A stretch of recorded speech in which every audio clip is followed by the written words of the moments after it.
प्रायोजक पतंजलि केश कांति एडवांस, नए बाल उगाए, बालों को झड़ने व असमय सफेद होने से बचाए। और original LED lights, the name you trust.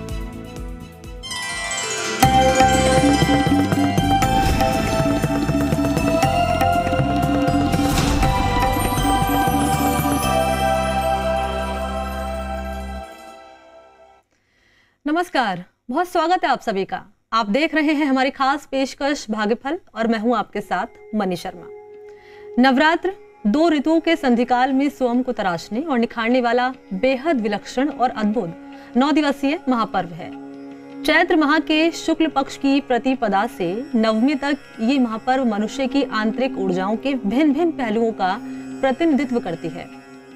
इनको ही मान्यताएं 9 प्रकार की या देवियों की संज्ञा देती है। और इसी विषय पर हमें विस्तार से जानकारी देने के लिए हमारे साथ मौजूद रहेंगे ज्योतिष आचार्य पंडित पुरुषोत्तम गौड़ जी। और आचार्य जी से जानेंगे हम विस्तार से इस विषय के बारे में और आप तक जानकारी हम विस्तार तक पहुंचाएंगे। तो आपको बता दें कि आचार्य जी इस वक्त हमारे साथ मौजूद हैं। आचार्य जी, आपका बहुत बहुत स्वागत है। जी धन्यवाद। श्री राम जय राम, जय जय राम, मेरे राम की जय हो। आचार्य जी, आपको भी चैत्र नवरात्र की ढेर सारी शुभकामनाएं। सभी दर्शकों को आज भारतीय नववर्ष की हार्दिक शुभकामनाएं और चैत्र नवरात्रा के प्रथम दिवस पर घट स्थापना पर सभी दर्शकों को और मणि जी आपको बहुत शुभकामनाएं। बिल्कुल। तो माँ दुर्गा को कैसे प्रसन्न किया जाएगा और कैसे पूजा अर्चना की जाएगी आज के दिन, वो तमाम जानकारी आप तक पहुंचाएंगे। लेकिन उससे पहले आपको बता दें कि आपके मन में कोई भी शंका है, कोई भी सवाल है, हमारे साथ जुड़कर आप अपने सवाल, अपने जो भी आपके मन में संशय है वो आप दूर कर सकते हैं इस नंबर पर कॉल करके। नंबर है हमारा 0120-715-3826, 0120-715-3787। इन दोनों ही नंबर्स पर कॉल करके आपके जो भी सवाल हैं इस विषय से जुड़े हुए वो आप आचार्य जी से कर सकते हैं।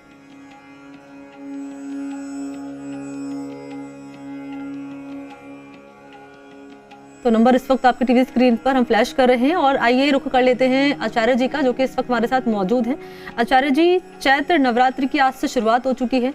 माँ शैलपुत्री का आज दिन है, तो मैं चाहूंगी विस्तार से आप प्रकाश डालिए उन तमाम बिंदुओं पर, उस विधि पर बताइए दर्शकों को वो विधि, ताकि वो विधि करके माँ शैलपुत्री को, जो इस वक्त दर्शक हमें देख रहे हैं जी राजस्थान पर, माँ शैलपुत्री को, माँ दुर्गा को प्रसन्न कर सके।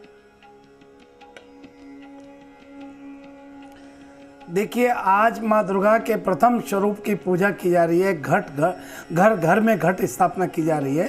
वहीं आपको बता दें कि आज माँ शैलपुत्री का ये प्रथम स्वरूप है। वैसे माँ दुर्गा के 9 स्वरूप की पूजा नवरात्रि में की जाती है, जिसमें मणि जी आप देखिए कि 3 दिन माँ लक्ष्मी के रूप में और 3 दिन माँ सरस्वती के रूप में और 3 दिन माँ दुर्गा के रूप में माँ भगवती की पूजन अर्चन की जाती है। वहीं आपको बता दें, सबसे प्रथम आज के शुभ मुहूर्त, आज का घट स्थापना कैसे और कब करें। आज का घट स्थापना का समय सुबह 6:33 से 7:40 के बीच सर्वाधिक श्रेष्ठ मुहूर्त आज रहेगा, 6:33 से 7:40। मिथुन लगन की बात करें तो 11:14 से 12 बजे तक मिथुन लगन में घट स्थापना आप कर सकते हैं। वहीं चौगड़िया मुहूर्त की बात करें तो 6:33 से 9:33 तक अमृत और लाभ का चौगड़िया आज रहेगा। और शुभ के चौगड़िया की बात करें तो 11:14 से और 12 बजे तक शुभ का चौगड़िया रहेगा। इस प्रकार से आज ये घट स्थापना का सर्वाधिक श्रेष्ठ मुहूर्त है। मणि जी कहते हैं कि जब शुभ घड़ी, शुभ लगन, शुभ समय में जब घट स्थापना की जाती है या कोई भी शुभारंभ कार्य किया जाता है तो उसके परिणाम अच्छे ही होते हैं और वो शुभ फल देने वाले होते हैं। इसलिए घट स्थापना का समय सर्वाधिक श्रेष्ठ पुनः मैं बताना चाहूँगा 6:33 से और 7:40 के मध्य रहेगा, सर्वश्रेष्ठ मुहूर्त रहेगा। और इसी के साथ बात करें तो आज माँ दुर्गा के प्रथम स्वरूप की यहाँ माँ शैलपुत्री की पूजा अर्चना होगी। और माँ शैलपुत्री के बारे में जैसा कि आप सभी जानते हैं कि हिमालय राज्य की पुत्री माँ शैलपुत्री हैं। माँ शैलपुत्री को नवरात्रा के 2 ऋतुओं में संधि काल में स्वयं को यहाँ हम विराजमान करते हैं। माँ भगवती का ये स्वरूप, सौम्य स्वरूप, आपकी मनोकामना पूर्ण कर देने वाला ये स्वरूप है। माँ भगवती का आज पूजन अर्चन के दौरान श्वेत वस्त्र और श्वेत फल और श्वेत मिठाई ये सर्वाधिक प्रिय हैं। माँ भगवती को घर में पकवान बना करके, खीर आदि बना करके, मिष्ठान आदि बना करके भोग लगाएं। जिन घरों में जोत देखने की परंपरा है, जिनके यहाँ लोकाचार शिष्टाचार के अनुरूप जोत देखने की परंपरा है, वो जोत देख सकते हैं। और साथ ही आपको बता दें कि जब घट स्थापना आप करते हैं तो घट स्थापना की विधि विधान के बारे में बात करें तो पूर्वाभिमुख होकर के आपको बैठना चाहिए। उल्टे हाथ पर शुद्ध पवित्र मिट्टी में जौ मिश्रण कर और उसे नीचे रख करके और फिर घट स्थापना करें। घट यानी कलश, मिट्टी का कलश स्थापित करें, उसको मोली कलावा बांधें, स्वास्तिक बना दें, उस पर अशोक के पत्ते उस पर लगा दें, पानी भर दें, उसमें एक सुपारी डालें, एक सिक्का डालें, थोड़े मूंग डाल दें और एक पतासा डालें। और उसके बाद पानी भरने के साथ ही उसमें पूर्ण पात्र यानी सिराई लगा दें और सिराई के ऊपर एक श्रीफल पर लाल कपड़ा लपेट कर वो रखें और ये घट स्थापित हुआ। और सीधे हाथ पर 2 प्रकार के दीपक होते हैं, एक कर्म साक्षी यानी जो आप पूजा कर रहे हैं उस वहाँ तक वो चले, और दूसरा अखंड ज्योत यानी पूरे 9 दिन तक वो अखंड ज्योत रहे, उसको आप स्थापित करें।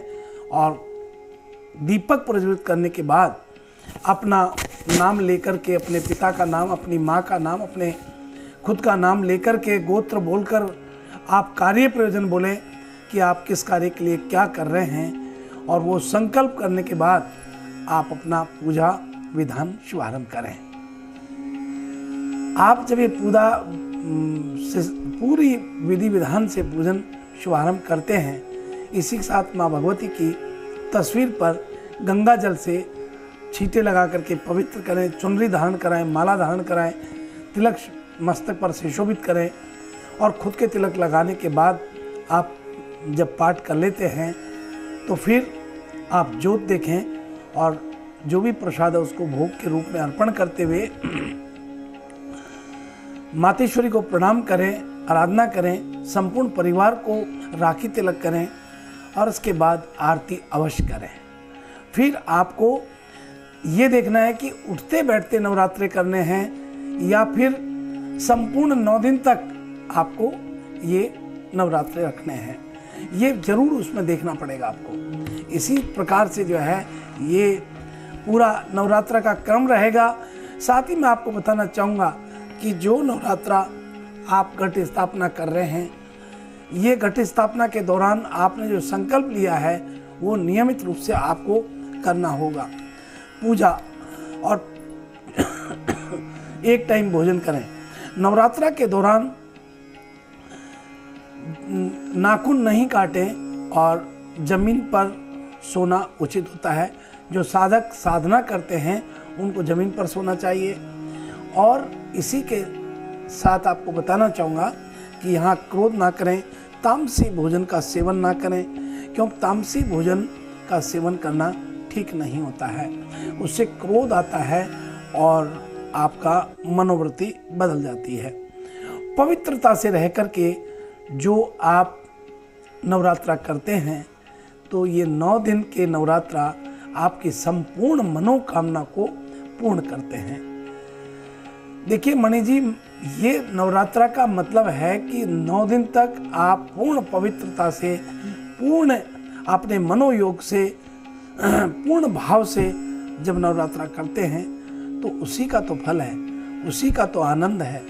और इस क्षण का लाभ लेने के लिए आपको पूर्ण अपनी मनोयोग से, पवित्रता से ये नवरात्रा करना आपके हित में रहेगा।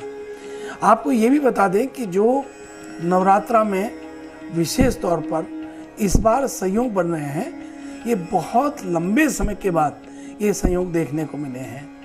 और संयोग है कि माँ नौका पर सवार होकर आ रही हैं। आज सर्वार्थ सिद्धि योग बना हुआ है।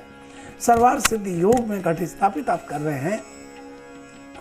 वहीं आपको बता दें कि आज के दिन माँ भगवती का जो लोग अपनी इच्छा पूर्ण करने के लिए और अपना माँ का आशीर्वाद लेने के लिए पूजन कर रहे हैं, उनको बहुत ही शुभ घड़ी, शुभ लगन इस बार मिल रहा है।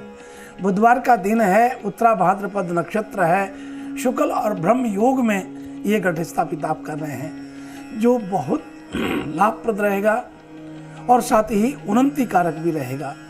माँ दुर्गा जी नौका पर जो सवार होकर आ रही हैं, ये बहुत शुभ संकेत दे रही हैं और इन्हें आप बिल्कुल मनोयोग से प्रसन्न करने के लिए अपने भाव को समर्पित करते हुए करेंगे, अवश्य आपको लाभ मिलेगा।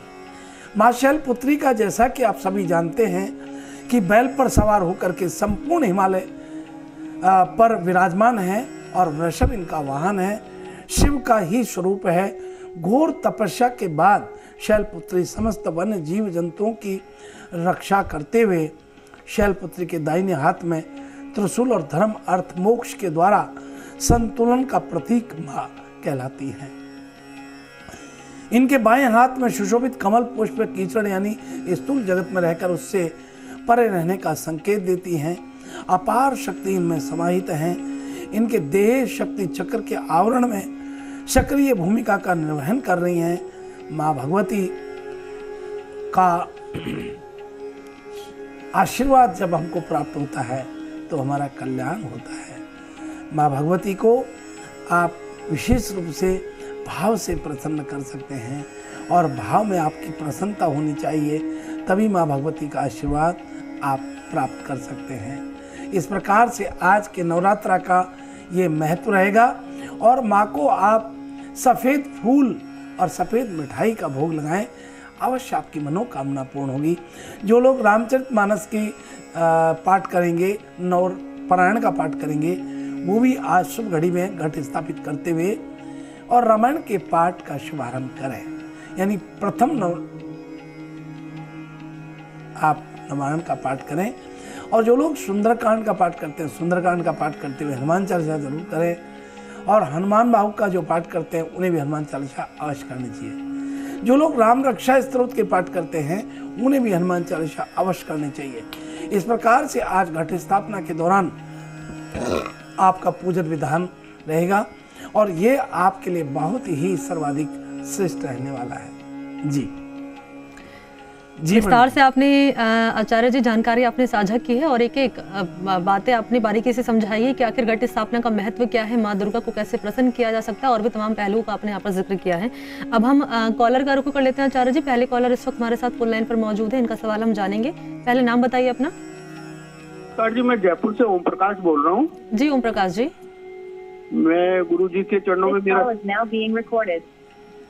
जी मैं हेलो हाँ जी हाँ जी मैं मेरी धर्मपत्नी के बारे में पूछना चाहता हूँ। गुरुजी के उपायों से मेरे को बड़ा संकट से बहुत फायदा हुआ है, मगर अभी मेरे एक बड़ा संकट खड़ा हो गया है। मेरी धर्मपत्नी का स्वास्थ्य बिल्कुल ठीक नहीं है। उसका जन्म है 29 अक्टूबर 1970। ठीक है। समय 1:07 पर सुबह। ठीक है। छोटी सादड़ी, जिला चित्तौड़गढ़। गुरुजी काफी टाइम से उसका स्वास्थ्य ठीक नहीं है। गीता का पाठ भी कर रही है और इस समय तो इतना स्वास्थ्य खराब है कि वो कोटा अभी अपने मम्मी पापा के पास है। वो कब तक ठीक होगी और उसके ग्रह कब तक ठीक होंगे, नहीं है तो क्या उपाय करने चाहिए, ये थोड़ा विस्तार से बताइए गुरुजी।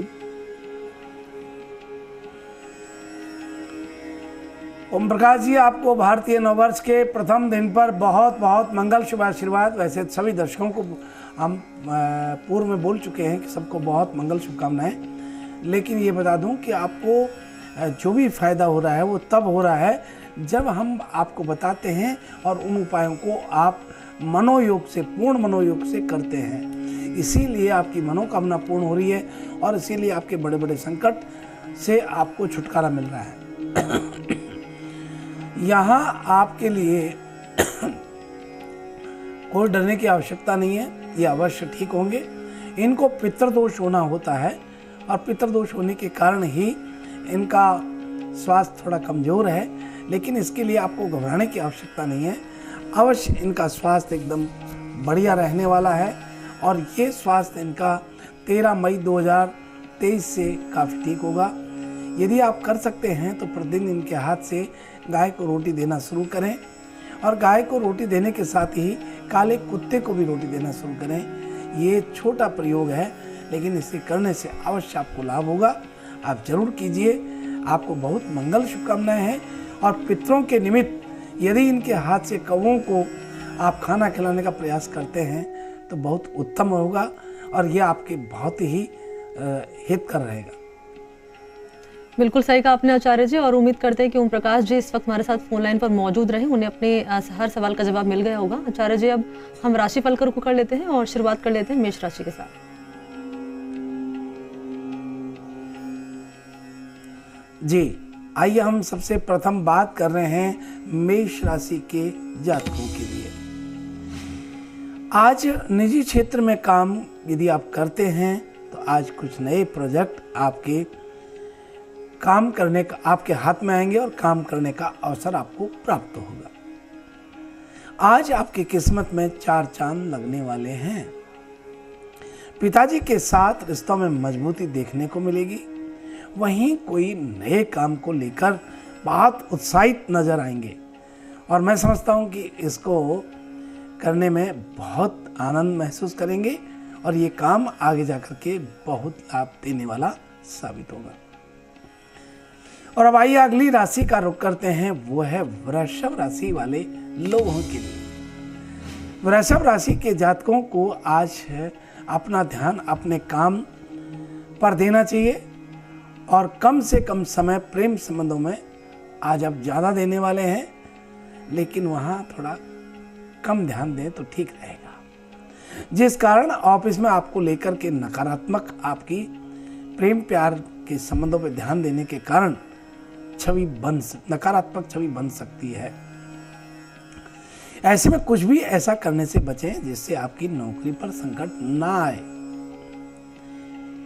और भाई हम बात कर रहे हैं अगली राशि मिथुन राशि के सभी जातकों के लिए। मिथुन राशि के सभी लोगों को आज कोई बड़ा निर्णय लेने से बचना चाहिए, क्योंकि भविष्य की दृष्टि से यह दुष्परिणाम देने वाला साबित हो सकता है। कार्य क्षेत्र में बदलाव के लिए देख रहे हैं तो उसे आज के लिए टाल दीजिए, आगे बहुत अच्छा रहने वाला है। और अब आइए हम बात कर रहे हैं कर्क राशि वाले सभी लोगों के लिए। कर्क राशि के जातकों को आज विशेष तौर पर संतान को लेकर के मन में थोड़ी परेशानी रह सकती है, लेकिन इस दौरान जीवन साथी का पूरा साथ आपको आज प्राप्त होगा। उनके द्वारा आपकी चिंताओं का निवारण भी होगा और वहीं आज आप कोई बड़ा निर्णय लेते हुए बड़े कार्य का फैसला करने जा रहे हैं, उसमें बड़ा लाभ होगा। आपके समाज के अंदर बहुत मान सम्मान प्रतिष्ठा का विस्तार आज से शुरू होगा। और अब आइए हम बात कर रहे हैं सिंह राशि वाले सभी लोगों के लिए। सिंह राशि के जातकों को आज के दिन किसी ऐसे व्यक्ति से बातचीत करने को अवसर मिलेगा जो जीवन में एक नई दिशा को दिखाने वाला होगा। ऐसे में सभी के साथ संयमित भाषा का उपयोग करें और कटु वचन कहने से आज आपको बचना चाहिए। और अब आइए हम बात कर रहे हैं कन्या राशि वाले लोगों के लिए। कन्या राशि के जातकों को आज किसी चीज की कुछ समय से प्रतीक्षा जो थी उसका शुभ परिणाम आज प्राप्त होने वाला है। मन अपेक्षाकृत शांत और संयमित रहेगा। कुछ बातों को लेकर के प्रसन्नता का भाव आपके मन में आज जागृत रहेगा। और अब आइए हम बात कर रहे हैं तुला राशि वाले लोगों के लिए। तुला राशि के जातकों को आज अपने कार्य क्षेत्र में अपने से किसी वरिष्ठ व्यक्ति से भेंट हो सकती है। व्यापार में भी ग्राहक आपसे संतुष्ट नजर आएंगे और उनके द्वारा आपकी प्रशंसा बहुत की जाएगी। आज आपके मन को प्रसन्न कर देने वाला ये समय और ये संयोग बना हुआ है। वहीं तुला राशि के जो लोग कुंवारे कुंवारी बच्चे बच्ची हैं, उन्हें आज कोई शुभ समाचार प्राप्त होगा कि जहां आपकी बात चल रही है तो वो फाइनल होने की स्थिति में आएगी, और जहां नहीं चल रही है वहां चलने की बात शुभारंभ होकर के और आपका रिश्ता बैठ सकता है। और अब आगे बात करते हैं वृश्चिक राशि वाले सभी जातकों की। वृश्चिक राशि के सभी जातकों को आज आत्मबल में वृद्धि देखने को मिलेगी और कुछ नया करने का भाव आपके मन में आज रहेगा। घर के किसी काम से बाहर जाना आज आपको हो सकता है। आर्थिक क्षेत्र में अच्छा लाभ प्राप्त होगा और व्यापार में बहुत तरक्की की स्थिति दिखाई देती है। और अब आइए हम बात कर रहे हैं धनु राशि वाले सभी जातकों के लिए। धनु राशि के सभी जातकों को आज छात्र छात्राओं को मन चाहे परिणाम नहीं मिलने से उदासीनता का भाव आपके मन में आने वाला है। हालांकि ऐसे समय में अपनों से बड़ों का परामर्श लें और बड़ों का आशीर्वाद बहुत काम आने वाला है।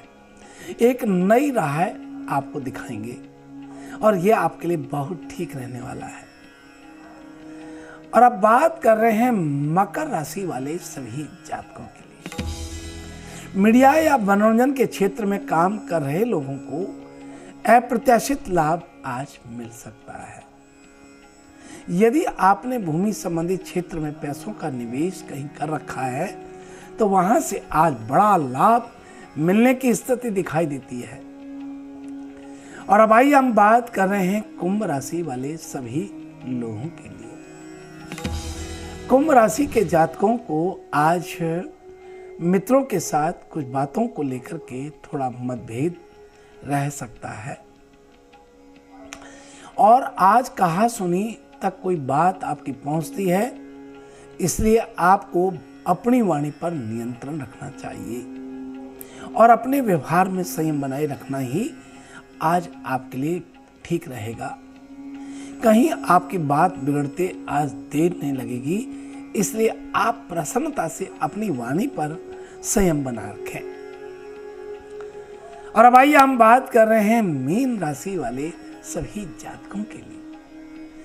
मीन राशि के सभी जातकों को आज सोशल मीडिया पर किसी के प्रति बातचीत के दौरान, संवाद के दौरान कोई आकर्षण का भाव आ सकता है, लेकिन आप उनसे अपने मन की बात बिल्कुल नहीं कहें तो हितकर रहेगा। हालांकि उनके साथ एक सकारात्मक बातचीत का शुरू होना आपके उज्जवल भविष्य को दर्शाता है, लेकिन अपनी वाणी पर आज आप संयम बनाए रखें। वहीं मीन राशि के जातकों को आज भूमि, भवन, प्रॉपर्टी आदि खरीदारी के लिए शुभ अवसर प्राप्त होगा। इस प्रकार से आज का हमारा सभी राशि क्या यह है भविष्य फल। बिल्कुल सही कहा आपने आचार्य जी, और हमारे साथ आप जुड़े और तमाम जानकारी आपने साझा की, इसके लिए बहुत बहुत शुक्रिया आपका। पुनः सभी दर्शकों को भारतीय नववर्ष की हार्दिक शुभकामनाएं। घट स्थापना पर बहुत मंगल शुभकामनाएं। श्री राम जय राम, जय जय राम, मेरे राम की जय हो। शुभ आशीर्वाद, शुभ प्रभात।